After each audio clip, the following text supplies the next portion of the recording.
میرے لیے تبدیلی کا حقیقی لمحہ وہ تھا جب میں نے یہ محسوس کیا کہ مسائل ہر کسی کو نہیں بتائے جاتے، بلکہ صرف اسے بتائے جاتے ہیں جو واقعی آپ کو بچانے یا آپ کی مدد کرنے کی صلاحیت رکھتا ہو۔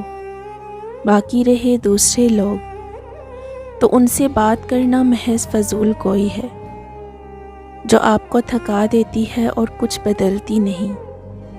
ایسے شخص سے شکایت کرنا جس کے پاس نہ حل ہو اور نہ دانائی، اس کا مطلب یہ ہے کہ آپ اسے آگے سنانے کے لیے ایک کہانی دے رہے ہیں، نہ کہ وہ آپ کو کوئی سہارا دے گا۔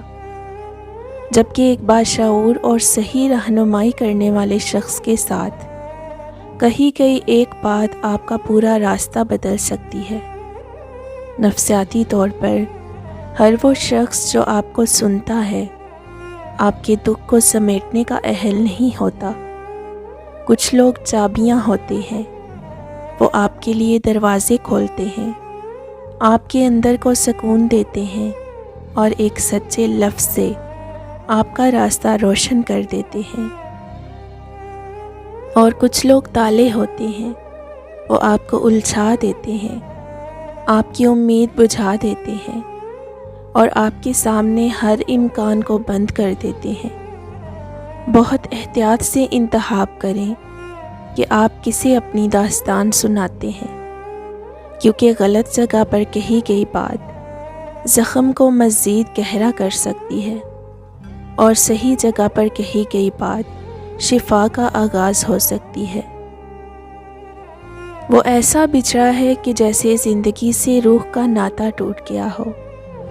اس کی جدائی کوئی عام فراق نہیں تھی، بلکہ ایسی خاموش موت تھی جس کے بعد ہر سانس بوجھل ہو گئی۔ دل کے آنگن میں اداسی نے مستقل ڈیرا ڈال لیا ہے اور اس بچھڑنے نے ماضی کی ہر حسین یاد کو زہر آلود کر دیا ہے۔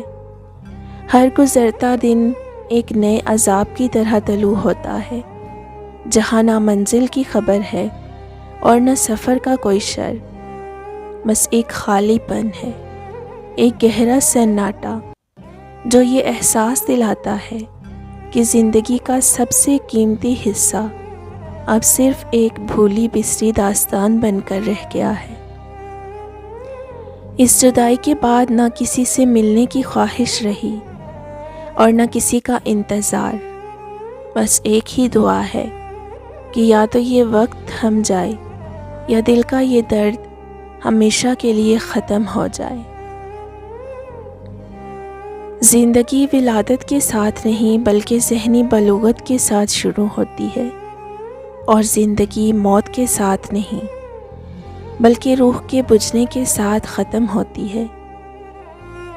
دین سے دوری نہ صرف اللہ تعالیٰ کی ناراضگی کا سبب بنتی ہے، بلکہ اس کی ہماری زندگی پر بھی بہت گہرے اثرات ہوتے ہیں۔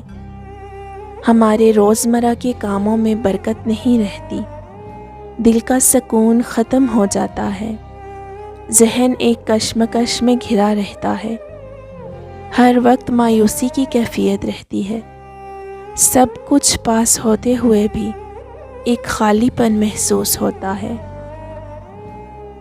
زندگی اتنی لمبی بھی نہیں کہ اگر آپ اسے ایسے لوگوں کے ساتھ گزار دیں جہاں آپ کو سارا وقت اپنے کاموں کی صفائی دیتے ہی گزر جائے۔ آپ سے محبت رکھنے والا آپ میں خیر ہی خیر دیکھے گا، باقی لوگوں کو آپ راضی کرنے میں ہمیشہ ناکام رہیں گے۔ صبر کی تلخی آپ کو تکلیف دے سکتی ہے، لیکن جب اس کا عوض ملے گا تو آپ بھول جائیں گے کہ آپ کو کیا تکلیف پہنچی ہے۔ انسان کوئی وینٹیلیٹر تو نہیں ہوتے کہ اگر ساتھ نہیں ہوں گے تو سانس نہیں آئے گی۔ جس کی زندگی میں شامل ہونے کے بعد آپ کو ایڑیوں کے بل اونچا کھڑے ہو کر دکھانا پڑے کہ میں تمہاری زندگی میں شامل ہوں، مجھے دیکھو، میری طرف دھیان دو، تو کوئی خوش فہمی رکھے بغیر اس کی زندگی سے خود نکل جائیں، اس سے پہلے کہ وہ آپ کو نکال دے۔ ہم نے بہت سے معاملوں میں ترقی کی ہے، لیکن بیٹیوں کے معاملے میں ہم آج بھی وہیں کھڑے ہیں جہاں صدیوں پہلے تھے۔ کہاں؟ بیٹیوں سے دور۔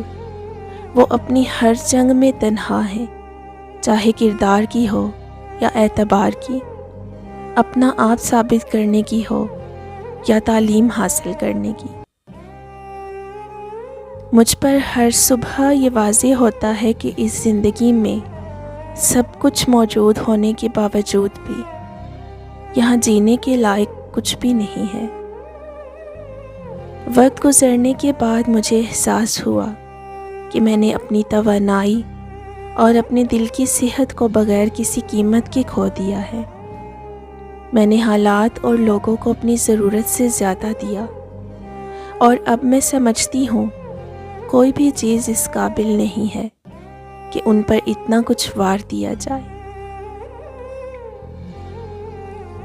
زندگی میں جو ناانصافیاں، محرومیاں اور نصیب کی سختیاں ملیں، ان پر میں نے شور نہیں مچایا، شکوہ نہیں کیا، باہر سے خاموش رہی، مگر وہ درد، وہ دکھ، وہ سوالات اندر ہی اندر میرے وجود کو کھاتے رہے۔ میں مسکراتی رہی، صبر کرتی رہی، مگر یہ خاموشی آہستہ آہستہ مجھے اندر سے توڑتی چلی گئی۔